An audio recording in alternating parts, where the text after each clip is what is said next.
Rider na isang motor, sinabing naka-green sila kaya sila dumiretso. Ang lalaki na kilalang si Joel Puno tumama pa sa bintana ng sasakyan ng ulo. Kaya ganoon na lamang pangambana ang kasyang babae. Mabuti na lamang at nakasuot sila ng helmet. Ayon sa MAPSA, iimbestigahan pa nilang insidente. Agad na dinala sa ospital si Puno. Nagtamo naman ng mga gasgas ang iba pang sakay ng motor. Ang buong detalye sa aking unang balita mamaya. Okay, baka natin yan. Maraming salamat po sa Lima Refran. Samantala mga igan, isang taxi naman ang tumaob sa Marcos Highway. Bataw sa mano itong umiwas sa isang truck. Yan naman ang road report ni Jay Sabale. Jay?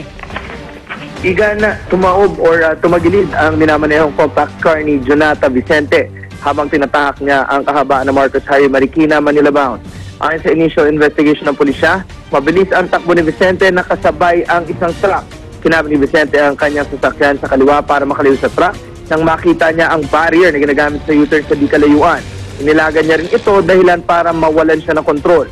At yun na nga, kumagilid ang sasakyan niya. Maswerte namang gumana ang airbag ng sasakyan kaya hindi nasaktan si Vicente at sa kanyang si Philin Lorenzo. Igan? Maraming salamat, Jay Sabale. Ay, gumana yung gumana yung, yung airbag. Samantala, narito naman ang mga balita sa impeachment trial ni Chief Justice Renato Corona.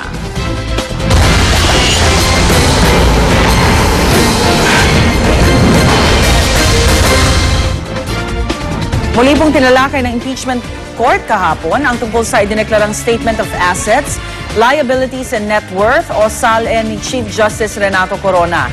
Sumalang sa witness stand si Engineer Roberto Villaluz. Dala po ang Condominium Certificate of Title o CCT ng unit ni Corona sa Bellagio 1 Tower at Bonifacio Ridge sa Taguig. Para sa Bellagio 1, walang datos si Villaluz sa kung magkano ito nabili. Pero nang i-assess nila ito, nasa halos 3.5 million pesos daw ito. At kung ibebenta noong 2010, kung kailan ito dineklara, nasa halos 6 na milyong piso ito. Ang prosekusyon iginit na masyadong mababa ang mga deklaradong presyo sa mga ari-arian kumpara sa totoong halaga nito. Iniharap rin ni Villaluz ang kopya ng transfer certificate title ng binili raw na lupa ng mag-asawang Corona sa McKinley Hills at nakapangalan sa anak nilang si Maria Zarina pero hindi ito isang certified true copy. Muling git ng prosekusyon, hindi totoo ang mga detalye sa SALE ng punong maestrado. Dahil dapat husto at akma sa panahon ang dineklarang ari-arian sa mga SALE ng mga opisyal ng gobyerno at dapat itong suriin at i-update ng Assessor's Office. Pero ilang Senator Judge mismo ang duda kung lahat ng mga opisyal ay nagagawa ito. Samantala, ipinisita naman ng depensa si Rodolfo Ordanes ng Quezon City Assessor's Office at nagsumite siya ng tax declaration ng ari-arian ng mag-asawang Corona sa Quezon City. Lahat daw ito ipinisita ng depensa para patunayang walang tinatago at nilalabag na batas ang punong maestrado, sabi ni Defense Counsel Tranquil Salvador III. Balak naman daw ng depensa na gamitin ding ebidensya ang SALE ng iba pang government officials para patunayang naging kalakaran na ang hindi masinop na deklarasyon ng SALE. We will probably deal on that if we find it necessary. That it is a practice usually, it is actually the ongoing practice. Miski ngayon, the filing of the SALE is a requirement of all government officials. Tingnan nga namin yung senador at saka yung mga representante. Kung lahat ng ganun din, then they have a right to impose that to the limit. Good luck. The practice, even if it's yung kalakaran ngayon, practice yan, does it make it right? Hindi, mali talaga. Exactly. Pero yun nga, di ba, noong pareklamo ni Senador Miriam Santiago na siya lang yata nagpapail daw ng totoo dahil lagi siya nangunguna sa pinakamayamang senador. Ayaw niyang tanggapin yun. So, ang problema rito, maging kami rito sa GMA News Research, yun sa ating special report. Hanggang ngayon, wala pang binibigay na SALN si Congressman Neil Tupas na nangako siyang ibibigay. Pero ang katwiran naman ng prosecutor, sina Congressman Miro Kimbo, na nagbigay, Sani Angara nagbigay din. Sinasabi na baka raw magamit laban sa kanila yung SALN. Dahil nga, mainit itong isyong ito sa impeachment trial. Kung wala ka naman tinatago, paano magagamit? Actually, nag-side comment nga rin si Senator Judge Tito Soto. Sabi niya, siguro panawagan na rin sa Civil Service Commission na naayusin yung SALN form. Kasi medyo frustrating at nakakalito nga daw, kunyari doon sa part ng acquisition cost or yung assessment. Do you declare yung cost niya nung binili mo? Binili mo, oo. O What yung it's worth nag-appreciate na siya? May, sino ang mag-a-assess Sino nun na individual or company, Correct. di ba, to update So medyo it? nakakalito Masyado nga naman. Yun yung naging mahigpit na debate hindi nila naman kahapon mahigpit. eh. Oo. Kaya binago pa ngayon, ayaw nga tanggapin ng iba, pati Malacanang. Parang na hindi muna inano yung bagong version ng SALN eh. Oo. Kasi nga dapat dito, ang nakalagay lang lahat ng government officials and employees ay mag-file ng SALN. Eh may nagbiro, wala man nakalagay na mag-file ng totoo. Kaya nga daw, ibig sabihin ng SALN, sinungaling ang lahat Pero ng under oath nag-file. yun, diba? Sinungaling ang lahat ng nag-file. Ang problema, if they're doing that like that, yung hindi nila inaayos yung salary nila, why do we have to fix our taxes also? I mean, when we pay, Sa pribadong ano? pribadong Kaya sektor, nga. di ba? Kasi sila yung ehemplo dapat for Pero all of makita mo us. yung kalakaran na lahat sila, maging sa gobyerno lalo na, laging mayroong pagsisikap na maibaba yung bayaring buwis. Oo. Kaya nga dun sa batas, yung acquisition cost at yung fair market value, Kaiba yun eh. pinipili po dapat ng BIR o ng assessor na gumagawa ng salin ng iba, ng accountant, alin yung pinakamataas. Oo. Kasi minsan mataas yung Whichever is acquisition fee, pero yung market value mababa eh. So pipili sila alin na mataas kasi revenue ano nga yan eh. Kukolekta tayo eh. Ba't ka pipili ng mas mababa? Pero yung iba, dahil nga ito na yung regular na gumagawa ng SALN mo, pinipili nila yung mababa. Para yung taxes mo din, expected na Parang ang magaling sa'yo, babayaran mong mababa. buwis, mababa. Yun yung Kaya palusot dyan. na-under-declare. Kasi kita mo, like yun sa isang property ni CJ Corona, 3 million lang yung lumabas. Pag nagtanong ka doon sa mga pribado na nakabili doon, eh hindi bababa ng 20 milyon.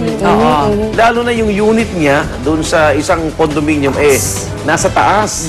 Tsaka yung mga Mahal idineklara niya, market and assessed value, pero wala nga daw yung acquisition Ayun na. cost. Hindi pipili ka Na talaga. wala naman din na tinatanong niya, nasa batas ba na kailangan mong ideklara yung acquisition cost? Ang sinabi lang, basta ilagay mo yung assets mo. Sabi ni Maring Winnie dito, kung ano yun nagawa mo na consistent, eh tama. Nakasanayan. Oo, Oo, yun.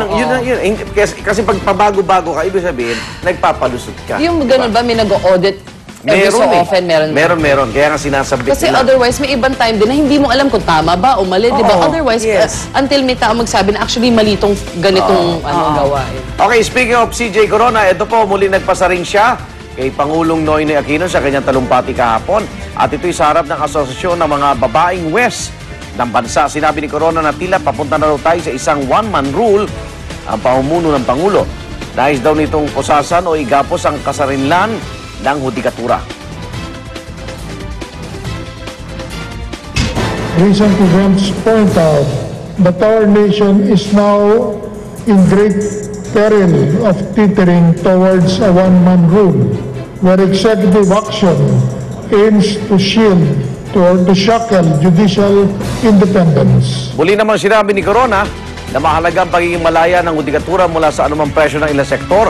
Tinawag naman katawa-tawa ng Palasyo at Kamara ang umunay sa buwatan ng ekutibo at legislatura para mapatalsik si Corona.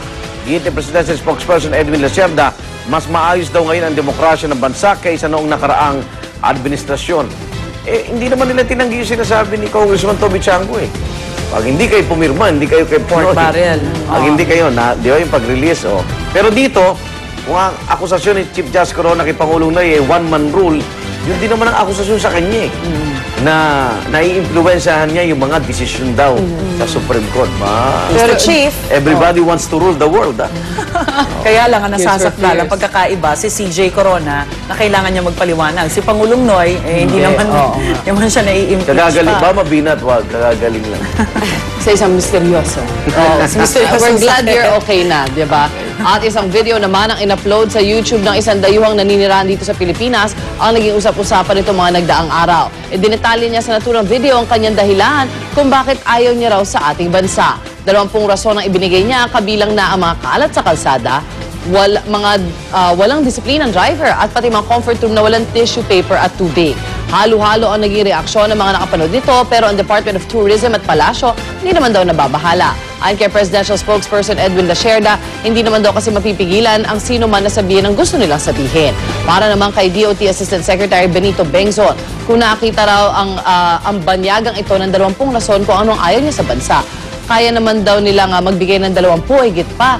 na kahit 200 rason kung bakit masaya at maganda sa Pilipinas. Gayunpaman, handa raw ang ahensya na makipag-usap sa naturang dayuhan at tanungin ito kung ano pa ang pwedeng mapabuti sa turismo sa Pilipinas. Dapat constructive criticism yung pag napanood mo yan, ano bang improvement pa? Well, actually, Kasi they don't need to magre-react ask tayo. him. He listed down 20 reasons already. So Yes. start from there.